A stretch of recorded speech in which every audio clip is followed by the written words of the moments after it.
Hello everyone, I hope you all are doing good in your studies. तो आ गया है नेक्स्ट पार्ट। हम कर रहे हैं BA स्टाफ नर्स की तैयारी।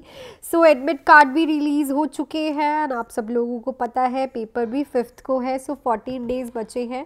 First of all thank you so much. आज है वीडियो का 100 पार्ट। 100 पार्ट में BA एग्ज़ाम्स वाले बच्चों के लिए बना चुकी हूँ 100 डेज़ 100 पार्ट की वीडियोज़, जिसमें मैं ऑलरेडी 708 क्वेश्चंस करा चुकी हूँ इन 100 पार्ट्स में। आई होप कि आपको क्वेश्चंस पसंद आ रहे हो और मेरे को इतना सपोर्ट एंड लाइक करने के लिए थैंक यू सो मच।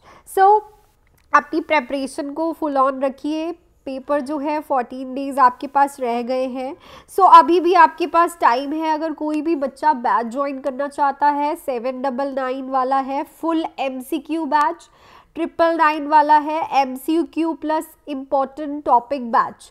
इसमें 999 में इम्पॉर्टेंट टॉपिक की फुल एक्सप्लेनेशन डिटेल में दे रखी है। 799 में टॉपिक वाइज MCQs आपको मिलेंगे, जिसमें मैंने अपने आप खुद लाइव क्लासेस लेके और अभी चल भी रही हैं उसमें रैशनल्स एक्सप्लेन किए हैं। दोनों बैचेस बहुत ही अफोर्डेबल हैं। आपका पेपर क्लियर करा सकते हैं, आपकी सिलेक्शन करा सकते हैं। एज यू नो कॉम्पिटिशन बहुत हाई होने वाला है। और अगर कोई भी बच्चा ये दोनों बैचेस ज्वाइन करना चाहता है, फटाफट से कॉल या फिर मैसेज करके मेरे को फटाफट से बैच ज्वाइन जो कर सकता है। बैच ज्वाइन करने के लिए आपको इस कॉन्टैक्ट डिटेल्स पे कॉल या फिर मैसेज करना है। 14 डेज है। आप अपना सिलेक्शन ये बैचेस के थ्रू आई एम 100% श्योर करा सकते हो। 799 एंड 999 वाला बैच ऑन गोइंग है। और अगर कोई बच्चा टेस्ट सीरीज ज्वाइन करना चाहता है विद 1 लाइव क्लास 149 रुपीज़ में, ओनली 150 रुपीज़ में हमने टेस्ट सीरीज स्टार्ट की है, जो कि सेम आपका BFHS के पेपर की तरह ही लूँगी मैं।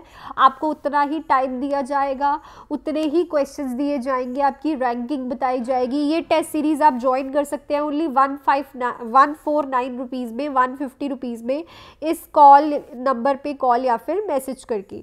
फटाफट से ज्वाइन कर लीजिए। कल से टेस्ट सीरीज जो बच्चों की स्टार्ट है, जिन्होंने ज्वाइन करना है आज ही ज्वाइन कर लीजिए, ताकि आप लोगों को कोई भी देरी ना हो टेस्ट ज्वाइन करने में। नंबर आपकी स्क्रीन पे है एंड स्टार्ट करते हैं अपने क्वेश्चंस के साथ। 100 पार्ट है वीडियो का। हमारे पास जो फर्स्ट क्वेश्चन है that is the nurse is administering epoetin alfa to a client diagnosed with CKD for which adverse effect of this therapy should the nurse monitor the client. एक client है, उसको एप्टोइन alpha चल रहा है। अब एप्टोइन alpha क्या होता है? इट इज़ एन एरिथ्रोपोइटिन, ठीक है, ह्यूमन एरिथ्रोपोइटिन, जो कि आपकी बॉडी में RBCs इंक्रीज करने में हेल्प करती है, एनीमिया ट्रीट करने के लिए दिया जाता है। तो इसका कौन सा एडवर्स इफेक्ट जो है आप देखोगे क्लाइंट पे? Anaemia, hypertension, iron intoxification, bleeding tendency. Hypertension जो है इसकी मेजर कॉम्प्लिकेशन होती है। आपको इस चीज़ के लिए मॉनिटर करना है। नेक्स्ट है क्लाइंट स्केड्यूल फॉर टूरुप, जिसको आप ट्रांसयूरेथ्रल रिसेक्शन प्रोस्टेक्टमी बोलते हो। Ask the nurse to explain how the prostate is going to be remove. The nurse should tell the client that will the prostate will be remove through which pathway. एक client है, उसका टूरुप करना है, schedule किया गया है। आपने बताना है उसको कि जो प्रोस्टेट है आप कैसे रिमूव करोगे और किस वे के थ्रू वो रिमूव करोगे। यूरेथ्रा के थ्रू, लोअर एब्डोमिनल इंसिजन और upper abdominal incision and incision made in the perineal area. Urethral, through the urethra आप जो है कुछ पार्ट जो होते हैं किसके, प्रोस्टेट के, निकालते हो पेशेंट के, अगर वो बिनाइन एंड मेलिग्नेंट फॉर्म में होते हैं। ट्रांसयूरेथ्रल रिसेक्शन प्रोस्टेक्टमी भी इंपॉर्टेंट टॉपिक है। इसको भी अच्छे से कर लीजिएगा। नेक्स्ट क्वेश्चन है the nurse should tell the client who is scheduled for a bone marrow biopsy that the specimen can be withdrawn from which side. एक नर्स है, क्लाइंट को शेड्यूल किया गया है, उसकी बोन मैरो की बायोप्सी मतलब कुछ पार्ट निकालना है एग्जामिनेशन के लिए। तो आप क्लाइंट को क्या बताओगे कि वो जो सैंपल है बोन मैरो का आप कहाँ से निकालोगे? रिब से, फीमर से, स्कैपुला से, स्टर्नम से। जो पार्ट होता है बायोप्सी का वो आप निकालते हो मोस्टली स्टर्नम से। तो इसको याद रखना, बहुत बच्चे कंफ्यूज हो जाते हैं, रिब्स लिख देते हैं, फ्यूमर लिख देते हैं। बोन मैरो की जो बायोप्सी होती है वो स्टर्नम से पार्ट निकाल के उसका सैंपल लिया जाता है। The client is prescribed amiodarone 10 mg orally daily for the treatment of hypertension, which is instruction should the nurse given the client regarding this administration. तो एमिलोरेट जो है वो पोटाशियम रिटेनिंग डायूरेटिक है, सो आपने हाइपरटेंशन की ट्रीटमेंट के लिए देते हो, तो कौन सी इंस्ट्रक्शन जो है इस मेडिकेशंस के रिगार्डिंग जो है आप पेशेंट को दोगे. Take the medication in the morning with breakfast, withhold the medication if the blood pressure is high, heat food with extra sodium while taking this medication, take the medication 2 hours after lunch on the empty stomach. सो आपको ये हमेशा morning में देनी पड़ती है. क्यों देनी पड़नी है? क्योंकि एक तो ये डायूरेटिक है, सो नक्चूरिया क्रिएट कर सकती है, दैट्स वाई आप मॉर्निंग में देते हो, नाइट में नहीं देते, और इन द ब्रेकफास्ट के साथ ही देते हो. So the right option is आपको ये इंस्ट्रक्शन क्लाइंट को देनी है कि मॉर्निंग में ब्रेकफास्ट के साथ आपको ये मेडिसिन लेनी है आपकी हाइपर टेंशन के लिए.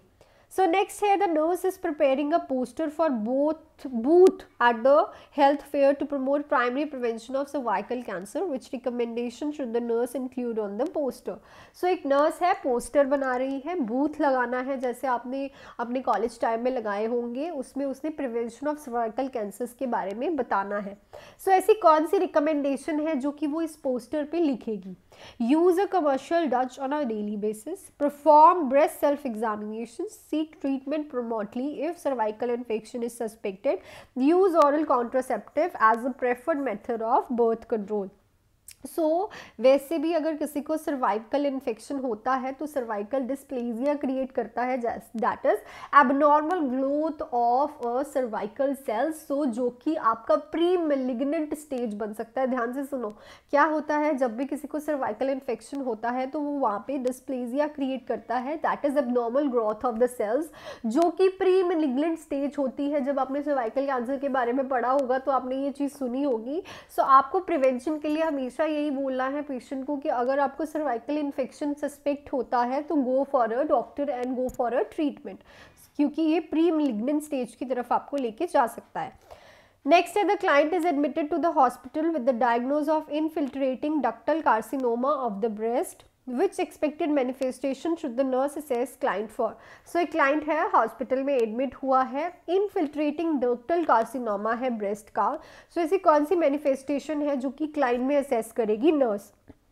Bilateral palpable mass, pain in the breast and oedema, a fixed irregular shaped mass, a round shaped mass that is movable. So that is a fixed irregularly shaped mass जो होता है वो आपको देखने को मिलता है जब भी कोई कार्सिनस लंप बनता है, नोड बनती है, सिस्ट बनती है, जो भी आपको एबनॉर्मल ग्रोथ फील होती है वो बहुत ही फिक्स होती है एक स्टेज पे और इर्रेगुलर सी शेप होती है, उसकी कोई शेप नहीं होती. जैसे अगर आप बिनाइन लम्ब्स की तरफ जाओ या फिर सिस्ट की तरफ जाओ, वो बहुत शार्प होती हैं और उनकी शेप होती है प्रॉपरली, बट कैंसरस ग्रोथ की कभी भी कोई शेप रेगुलर नहीं होती. Next है the nurse is teaching a client about the modified risk factor that can reduce the risk of colorectal cancer. The nurse plays priority on discussing which risk factor with this client. So एक nurse है teach कर रही है client को modified risk factors के बारे में. So कैसे वो colorectal cancer का reduce कर सकते हैं risk? तो nurse first priority में कौन सा risk factor बताएगी? Modifiable risk factor है, non modifiable नहीं है. Age older than 30 years, high fat and low fiber diet, distant relative with colorectal cancer, personal history of ulcerative colitis और gastrointestinal polyps. So आपको पता है कि अगर पेशेंट लो फाइबर डाइट खाते हैं तभी बोलते हैं कि हाई फाइबर डाइट खानी चाहिए जिससे आपको कभी कॉन्स्टिपेशन नहीं होती. हाई फैट डाइट नहीं खानी चाहिए, उससे आपको कॉन्स्टिपेशन होती है और डाइजेशन बहुत स्लो होती है. ये चीज़ जो है वो पेशेंट मॉडिफाई कर सकता है, मतलब चेंजेस कर सकता है ताकि उसको कोलोरेक्टल कैंसर का कोई भी प्रॉब्लम ना हो. सो that's it for this video. 100 part था आज. आई थिंक कि आपको वीडियो अच्छी लगी है तो वीडियो को लाइक ज़रूर कीजिएगा एंड वीडियो को शेयर ज़रूर कीजिएगा. और किसी को भी टेस्ट सीरीज़ ज्वाइन करनी है 150 रुपीज़ में आपको टेस्ट सीरीज़ मिलेंगी. कल से टेस्ट सीरीज़ स्टार्ट हो रही हैं. सेम BFHS के पेपर की तरह ही सारे टेस्ट होंगे आपके, रैंक भी आपको मिलेगा और एंड में जाके एक लाइव क्लास लूँगी मैं आप सब लोगों की जो ज्वाइन करता है टेस्ट सीरीज़ को, ताकि आपको सारे टेस्ट का बता पाऊँ अच्छे से, और आपको पेपर कैसे अटेम्प्ट करना है उसकी भी लाइव क्लास आपकी उसी ऐप में मैं लूँगी, जिसमें आपको मैं ये करवाऊँगी टेस्ट सीरीज़। तो फटाफट से ज्वाइन कर लीजिए। और जो बच्चा अभी भी MCQ बैच जो है प्रॉपर 799 में ज्वाइन कर ले और 999 में ज्वाइन करें अगर पेपर निकालना है, नहीं तो आप बैठे रह जाओगे, कुछ भी नहीं होगा, पैसे देखते रह जाओगे। जब भी आपको जॉब लेनी है पैसा लगाना पड़ेगा, ऐसे नहीं मिलता। और आने वाली मोस्टली 1000+ पोस्टें आ रही हैं BF UHS की, सो उसके लिए आपको ज्वाइन करना है तो आप फुल बैच जो है ज्वाइन कर सकते हैं, जिसमें सारी थ्योरी होगी, सारे MCQs होंगे, इंपॉर्टेंट टॉपिक्स की pointer, test series, doubt classes in 2600। 4 months का बैच रहने वाला है, लाइव क्लासेस प्रॉपर होने वाली है, फुल स्टडी होने वाली है। सो फटाफट से कॉल दे रखी है आपको नंबर, डिटेल मैसेज या फिर कॉल करके टेस्ट सीरीज बाकी सारे बैचेस आप ज्वाइन कर सकते हैं। So that's it for this video. I hope कि वीडियो आपको अच्छी लगी हो and do like and subscribe to my channel. Thank you so much. मिलते हैं कल की वीडियोज़ में। बाय।